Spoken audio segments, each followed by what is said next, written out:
Hey, I'm Mike Meiers, and this is the Songwriting for Guitar podcast, which is geared to support songwriters and producers to gain confidence and turn pro. I bring on industry experts to help you improve and monetize your skills, engage better in the writing process, and build healthy habits to create a sustainable career that you love. Caffeinated, inspirational, conversational.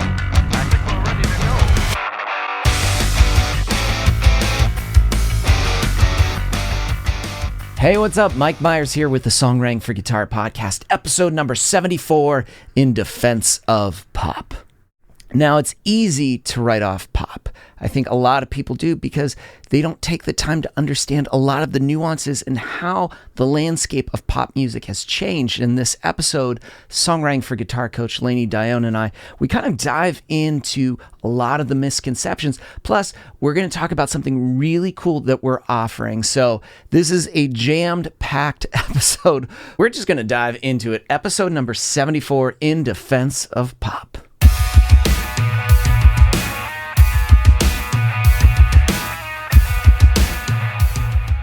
I feel pop gets such a bad rap because people think either it's like it's completely useless. They have all these preconceived notions about like, oh, it's just drab stuff on the radio. It's like Radio Disney stuff. It's just awful. And meanwhile, it's like, no, pretty much pop music has influenced music from like the dawn of Western music to now. It's just constantly evolving. And whether you like it or not, it's super important. It's heavily important. Yeah, I was just thinking the other day how you can't just say, oh, I hate on it or whatever, you want to not listen to it just because it's new. I mean, like it's running the world right now. So, I mean, because we could go back to, especially right now, I think people hate on pop music, oh, it's so short, it's ridiculous. And it's like, it's so, like you have to do this and you have to get to the chorus and blah, blah, blah. There are all these restrictions, but it's like, it's crazy. You could go back into the early 60s and even the 50s. I could pull up like a Buddy Holly album and all of his songs are like 2 minutes, 2 minutes, 2 minutes, 2 minutes. It's like, this isn't new. Like this idea of like keeping it short, concise, to the point, memorable choruses. The Beatles were doing that. There's a whole album of Beatles singles that were pretty much super short, to the point, hooky choruses. And even today, when you hear the songs that were longer, you're hearing the radio edits on the radio. They have the shorter versions that are played for the masses. But why do you think people have that? Do you think it's easier to just like blanket something like it's pop, it's awful, and just like without actually taking time to understand it and dive into it? Yeah, I was going to say, I think the people that are saying that, oh, this new stuff is all bubblegum and it's all stupid and it's not well written, I don't think they're actually listening to the broad spectrum of what pop is today. Because underneath the blanket or the umbrella of pop, you have indie pop, you have folk pop, you have all of these different stylistic choices within that. And they all have their little elements. I mean, music is constantly growing on top of itself. You wouldn't have some of these artists without Led Zeppelin or Elvis Presley. You wouldn't have the artists today without the people that came before it. So you can always hear elements of that style of music in newer stuff. You just got to listen for it. People that are listening to metal might not necessarily like pop, but it's two completely different styles. You got to give it a chance. At least you got to listen to it to understand that it's just because it's not your style doesn't mean it's bad music, is what I'm trying to say. You know what? I think I realized that because I was very punk growing up. And so, when you're punk, it's like, you can only listen to this. And it's just like, fuck the mainstream. And it's just like complete it's that Die Hard. Yeah. It's just like, but then I started teaching. And obviously I couldn't, if somebody brought in a song, I couldn't be like, hey, that's shit, I'm not teaching it. Instead it was like, oh yeah, totally. And I was listening to all this music. I was, it's actually not that. Like I remember being like, oh, neon trees, blah, whatever. And then I started to listen. I'm like, this is actually really good. Like starting to dissect the structure of it and the melodic structure of it, the production elements. I was like suddenly like, oh my God, this is really good. Yeah, I think it's easy to get like that mentality that was going around that everybody hated Nickelback. Why? Nickelback's great. They're good songs. songs. Like, it's just popular to hate on pop music sometimes when you think that your music's better. But it's interesting. I saw there was I think it was American Songwriter. They posted something with Nickelback, and all the comments below were people being like, it's just like, unsubscribed. I can't believe you're doing this. I can't believe, like, and that's another thing too. I notice people that are the loudest sometimes about hating something aren't doing the thing. Like the ones that are just like outright complaining about something, zero contribution to music whatsoever. Yeah. I noticed when Taylor Swift's album came out, everybody was like, oh, well, people that didn't like Taylor Swift were like, oh, her lyricism, it's terrible. Her lyrics suck. She never writes about anything that's good, and all of her lines suck. Like, shake it off. Player's gonna play. Like, I get that. That is a style of pop music. But if you listen to her new album, it has some of the greatest lyrics I've ever heard that can compete with anybody from the 60s or 70s. Their lyrics are amazing. So I think people aren't really listening to it. I mean, I think there's sometimes could it also be nostalgia that people just remember a certain time and a place where it's like it hit them? Because we were doing a cover recently of, what was it? It was REM. Man, okay. Losing My Religion, the lyrics are not really good. Like, we're sitting there and we were just writing it out, and Maddie was like, so what's the lyric? I said, oh, the ending we have to track. And she was like, cool, what's the line? I was like, cry, try, fly, cry. And she was like, stop, it's not. And I was like, no, I'm serious. It's just, I think sometimes we have this nostalgia of when we grew up. Maybe it's because like our hormones are a certain way and like everything is like impactful, and we're like, this music means so much to me. And it's like, okay, that's cool. That's important. But music can also change. It can evolve. It can be something different. It doesn't mean that it's shit. It just means you may not necessarily like it. It may not mean something to you, but there's a huge percentage of people that are currently loving this thing. Yeah, I think some of the stuff that came out back then, if it came out today, it wouldn't have hit. Like, if you think about lyricism, like, we all live in a yellow submarine, a yellow submarine. Like, Beatles are great. They're great. Yeah. But like, you can't really say that everything that came out then was gold. Prolific and just like the most amazing thing ever. Yeah. And I think that some songs that if today, like some songs off of Taylor Swift's album or other artists like Lizzie McAlpine, indie pop artist, if those songs came out back in the 60s, I think they'd be a hit back then. I think that there's crossover there too. Yeah. Because there's poetic pop music that's out, and I don't think people realize that. And I was thinking about this too. You mentioned, there are songs that came out back then that now they probably wouldn't survive. I think it's too, there's a lot more competition and exposure for so much music that the pool is like, yeah, that's where it is competitive, where I think the pool was so much smaller that, yes, there was a big classic rock band that was very popular, but had social media was created then, maybe that band that was 7 streets down would have gotten the exposure and might have been bigger than that actual band. That's what I think is kind of crazy if we flip all these different like what ifs. Yeah, then was more of a popularity contest by word of mouth. Now you just need to get a TikTok star to play your song and boom. I think the level of competition and the quality of songs have to be, it's tough. And you have to be constantly just putting yourself out there, writing new things, exposing yourself to new things, and growing your regardless if you're doing production, songwriting, pushing yourself to limits, listening to new things, kind of doing a lot of out of the box shit because there's just so much. Yeah, and just to stay current, it's hard because you have to get your songs in the algorithm, and if your songs don't get in the algorithm, you're not gonna make it. Like. Right now, record labels are looking at your followers, everything that's in the background, whereas back then, it was all word of mouth where you were touring next and everything. So you have to get your songs to a certain caliber to even be seen. Yeah. And I don't think people realize that it's building something as well. that if you're going to get noticed, you have to build something. And a lot of these pop that when they say pop, they think they've been discovered overnight and just plucked from stardom, because I think that's the myth of almost like old school mentality of somebody, you know, the A&R guy being like, you know, I like your style. I'm giving you a fat record. It's not that. It's developed. I think people that write off Taylor Swift forget that she came to Nashville and she worked her butt off in like so many different studios and writing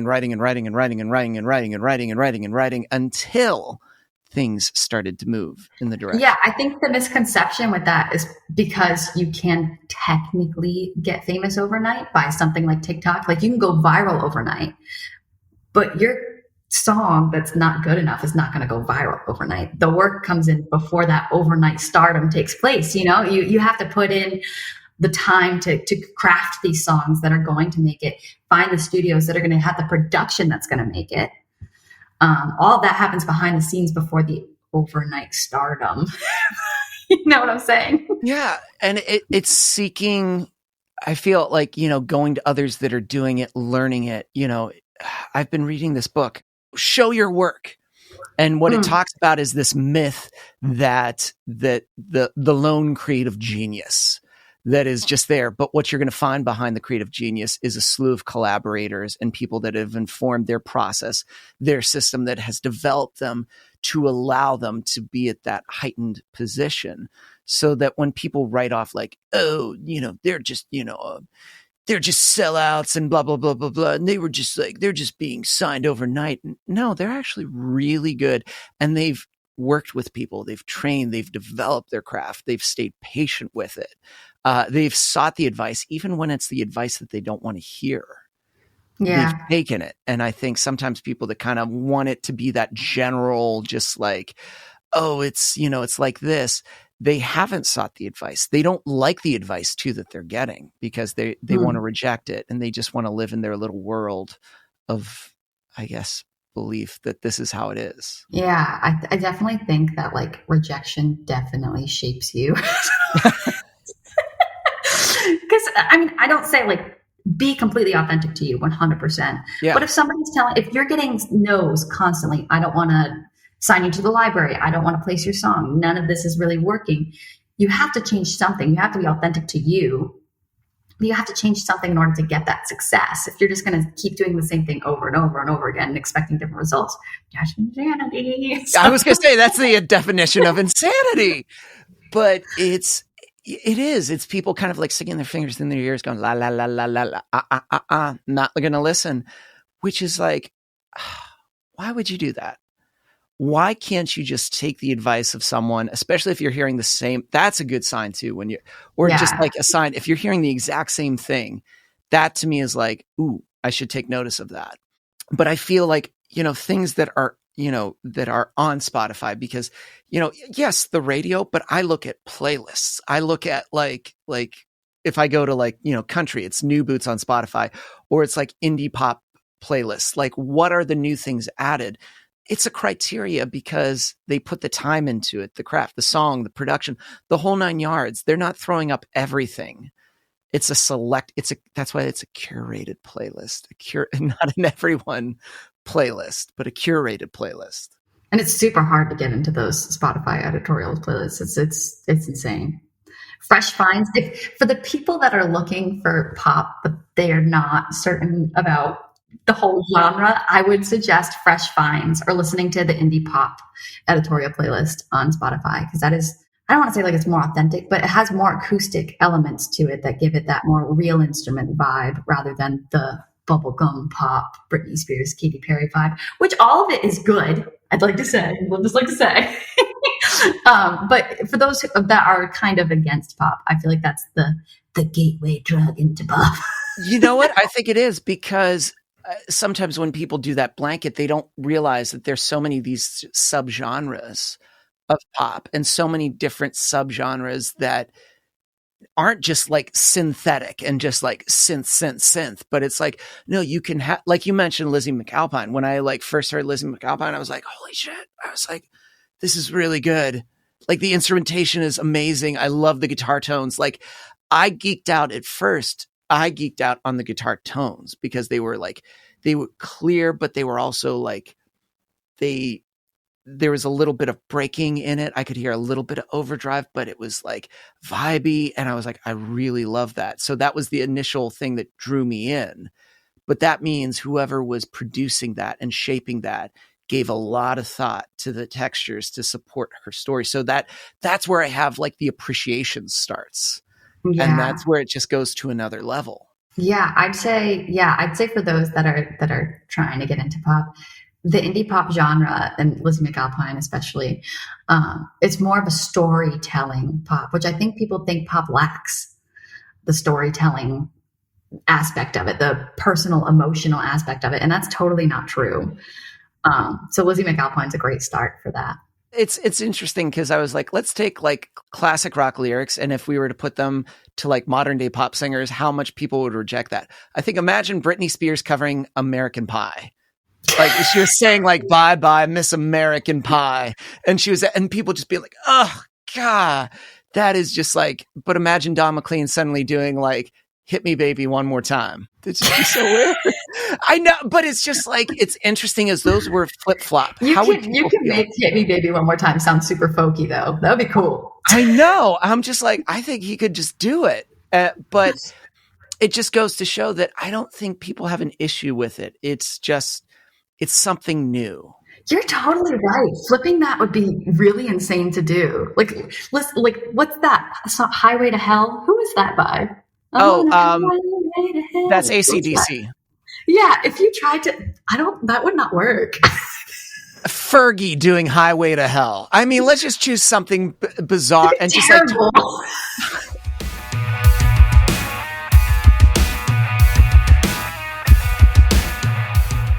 Hey, it's Mike, and I wanted to jump in the middle of this episode with Lainey and myself to segue to Lainey and myself. But we're actually going to dive in and talk about this 6-week live course that her and I are going to be doing, which kicks off this Saturday. That's right. As you're listening to this podcast, when it's coming out, starting this Saturday, we are going to be doing a 6-week live course that's huge. And we want to talk a little bit about what's involved. So we're jumping in the middle of our conversation for another conversation about the 6-week Guitar Essentials experience that we're doing, which is essentially the reason we're doing this. And I found this sort of like statistic wild to me. Out of 5 to 10%, no, I think it was 5 to 15% of people complete courses that they buy. Wow. I know, like, right? That's so low. It is so low. And so I'm curious. So I'm in the small minority because any class that I've bought, I've like gone through and I've like finished. Like I took music licensing courses, production courses, a few like top lining course. Like it just really, I went through them, and it was just like, why? Well, because I did have I had mentors, I had coaches that were guiding me, and I would tell them what I'm working on. But I think it's because people, when they get something, are so intimidated with the prospect of what's in it. The idea of where to start is very, very crippling. There's very little, sometimes, accountability too. Yeah, you got to be willing to put in the work. You have to be willing. And if you know that you're going to be meeting someone and you're going to be talking and you have the opportunity to, and I think this is maybe sometimes the downside of an online course is you can't ask a question. Like maybe you can question, but like what we're doing right now, if I went on, I was like, holy shit, Lainey, what the hell about da-da-da, or what does this mean? And then you can be like, oh, da-da. And if that one answer then is what I need to be like, oh, I was overthinking it, and allows me to then go through and continue on, because just that one little answer, but just a direct answer from someone was the thing to help me go to a next level. I think that's huge. Yeah, I would have loved to have a personal one-on-one, because I have my music production courses I had to do at Berklee were online, and I didn't get that. It's really hard to stay motivated to keep putting in the work. And this is great. The fact that people can have a personal connection to ask whatever they want. Yeah. And they can come to us and what we're doing with Guitar Essentials experience is, yes, you have all this pre-recorded material, but then we have a dedicated time that we're meeting weekly for 6 weeks in a row where you can ask questions. You can ask questions about your songwriting process. As we're diving in, you can pick my head about like, well, should I always use this voicing when it comes to this? You can essentially ask the things as you're going along. So as you're starting to take the process, you can start taking notes in these lives and see what other people are asking. You can start taking, like, writing down other people's questions, because I find like just being in a group when people are asking, a lot of people ask a question. I'm like, oh, I didn't even think of that. And I like write down the answer. And it's just like, it's such a good way to have accountability, so that not only are you going to see through the entire process, but if you go through that, you're going to be guided by people that have done something with it. That's the other thing. It's not just somebody that we don't just talk about like songwriting and just like, oh, that's kind of cool. It's like, this is the thing that we do, the thing that like we get checks for, and then we cash in money, and this is how we make our income of what we do. And not everybody gets that. They get someone that talks about the thing, but they haven't done it for a while. Yeah. Yeah, we're both very hands-on. So it's just like to have that, and that if you go through this process, and obviously the question is going to be yes. If you feel right now you're not in a place where you want to be, if you went through an entire process for 6 weeks that's guide modules on how to better utilize your guitar for songwriting, to understand modern song structure, plus you get to ask questions 6 weeks in a row, would you be better off? Yeah. It's just like, it's one of those like answers where it's like, yes, the obvious question is yes. And like, as this podcast is coming out, there's only 2 days left to join. So it's like, as you're listening to this and you're like, yeah, this sounds really good. In the description of the podcast, we have the direct link where you can sign up, because that's it. It's just going to be, you can get our course other times, but there's not a live element to this. But it's like, this is the one where we're like, hey, here's a live element because there's a need for it. And if we can help you get on that path so that you are further along than you are right now, that you actually take in the information more and actually apply it, and plus you get to ask questions, and plus you feel like that's the thing that you need, then click the link and, jump in. That's basically the thing. I don't know, but also too, just your perspective is fantastic, because I always just have the producer kind of like, I write songs perspective. That's it. You have the artist perspective because that's what you are. I'm not. I've just been out of that game for so long, other than just like writing with an artist. I'm not thinking in that live mindset. So I love that your answers and your replies come from that space. I'm just not in that space. Whenever somebody asks me, hey, do you want to play live? I'm like, no. I'm like, nope. Oh, man. No, I just can't. I'd rather just be here and just work on stuff, because that's where I know that's kind of like where I work the best. Yeah. It's really important for me to have the full spectrum of artistry, to be able to do everything DIY. So that's where I'm at. I love that. And so that's what you're getting in this live experience, which is so good. So 2 days left if you're listening to this podcast. So it's just click that link in the description. And then I think we're going back to the chat of you and me. So I guess send it back to us talking. So guess what? The link to join is in the description. And guess what? This is the only time we're going to be doing it this year. So it's not like we're going to pop up like 5 more times throughout the year and be surprised we're doing it again. Nope. This is the only time we're doing it. So if you're someone who wants to take it to the next level, who wants to take their songwriting seriously, who wants to improve their guitar skills, their top lining skills, wants to learn from people that are actively making a living from licensing and music, this is something that you need to jump in, because we're going to be fully present. We're going to be answering your questions and guiding you through the course. So the link is in the description. Remember, it kicks off this Saturday. And guess what? That's going to be it for the rest of this year. So don't wait. Stop putting off this, I'll wait until things get better, or maybe I have more time. No, those that want to see change and want to go to the next level realize that they have to start now.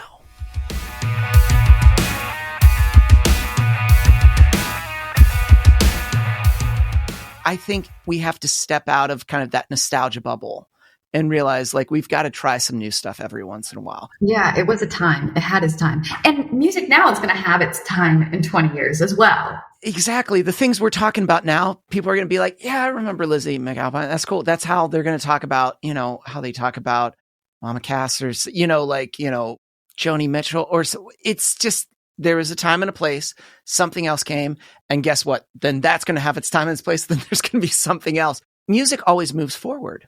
Which brings me to sync. Yeah. Because if you were to do, like, let's say you're super into like Carole King or the Carpenters, right? And you do a song that's exactly sounding like that, that sounds dated like that.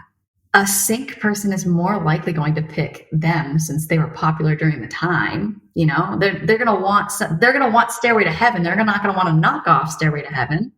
They're gonna want to put that in their film so that people recognize it and know it. Whereas now with ads and stuff like that, you can have elements. It's like, sometimes I get briefs that are like, hey, have like a 70s undertone or have like a disco vibe, or you can get that, but it needs to sound original to now. You need to be able to tell this is a new song. This is a great for this commercial, right?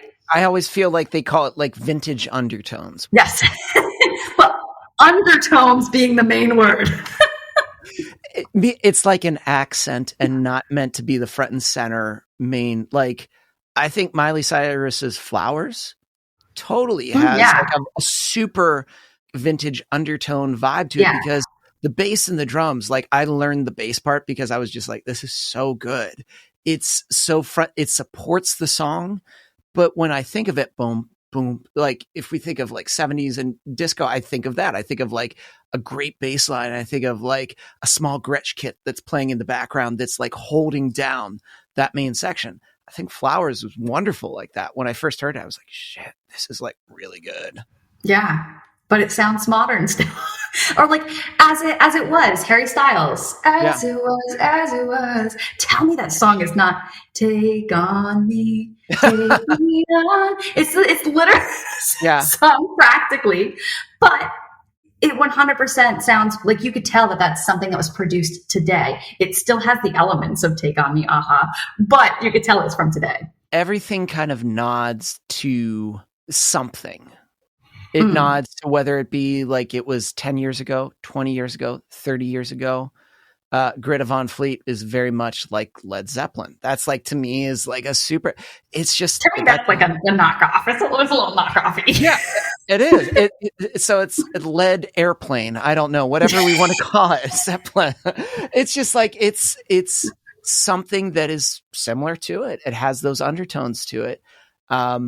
If we look at a lot of like pop punk that's coming out now, it's a nod to 90s. MGK.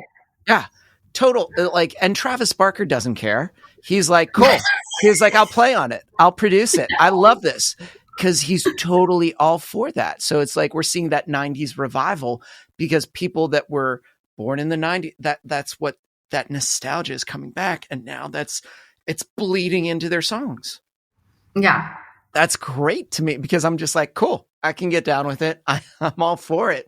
But everything has its time and its place, and music evolves. And I think you can just appreciate music as it's changed and understand that everything is a nod to something, and it's not less than, greater than. You don't have to necessarily buy a front row ticket to it, but you can also be like, okay, this is catchy. This is really damn good. And it was well produced. Yeah. And I would like to say that music is 100% subjective. You know, you might get a million no's and you might think you're the greatest, and your friends might think you're the greatest. And you know, you might think that that's the best song.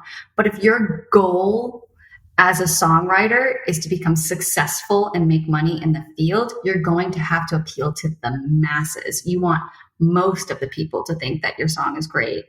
So even though you think it's great, maybe just put that one in the hard drive and go on to the next one. Well, I think it's what you're talking about is like you're at this like crossroads for some people where it's like, is this going to be the hobby you dabble in and that the results don't matter? Like, it's just like, if you enjoy it, that is the marker. But if you're starting to say things like, I want to quote unquote monetize this, I want to make this a substantial income. I want to, have artists cut my songs. I want to attract artists. Cool. You better make sure that they're the right artists and that you're writing what they want to say, because you could have an artist that's like, cool, I'll work with you. But if you're writing in the wrong voice and you're not paying attention to what they want. And you're like, hey, sing this. Hey, Lainey, here's what it is. You are a cocktail waitress. Sing it. Sing. That's not going to happen. Like, you're going to be like, that is not true to me whatsoever. 100% true. Yeah. 100%, because it's just weird. That's not what it is. And that's why if you're going to monetize, you're going to have to acknowledge this.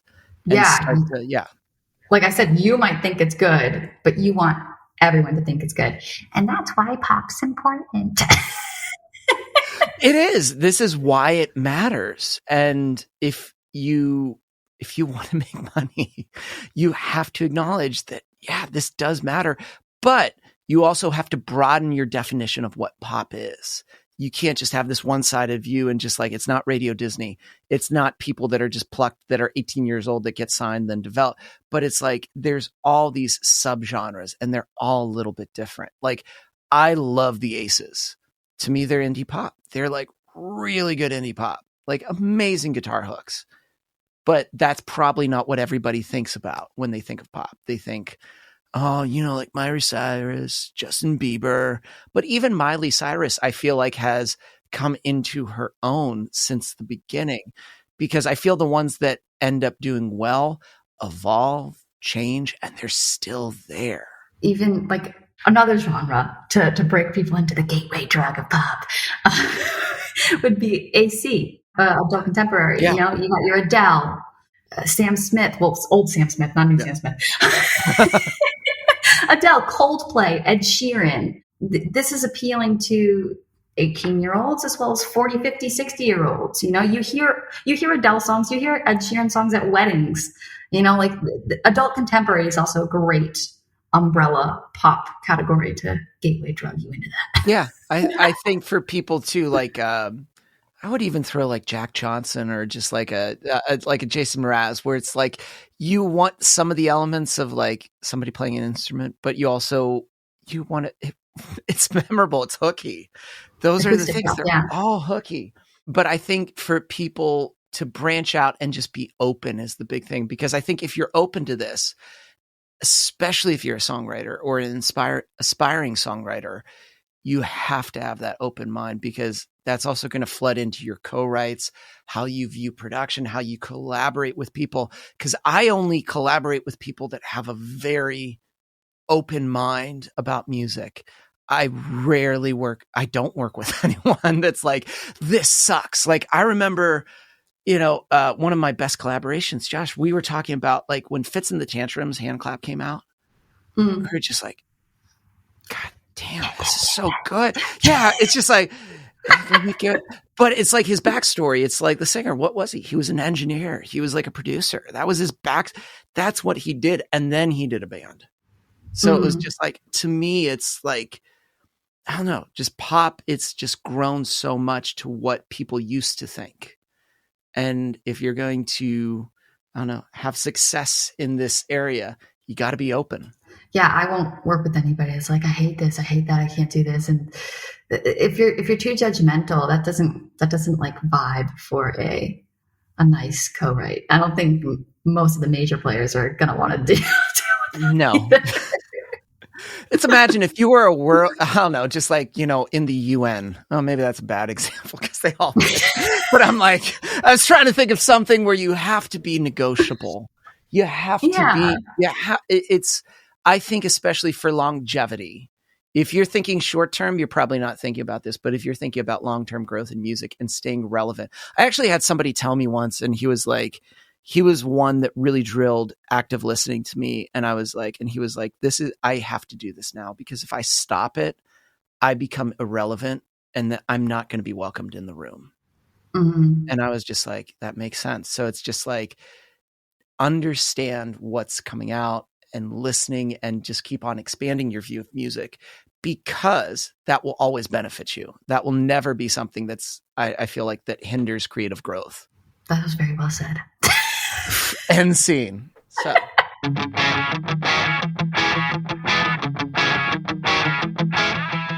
And that does it for this week's episode. It was edited and produced by Chris Fafalius. I'm Mike Meiers. Thanks for listening.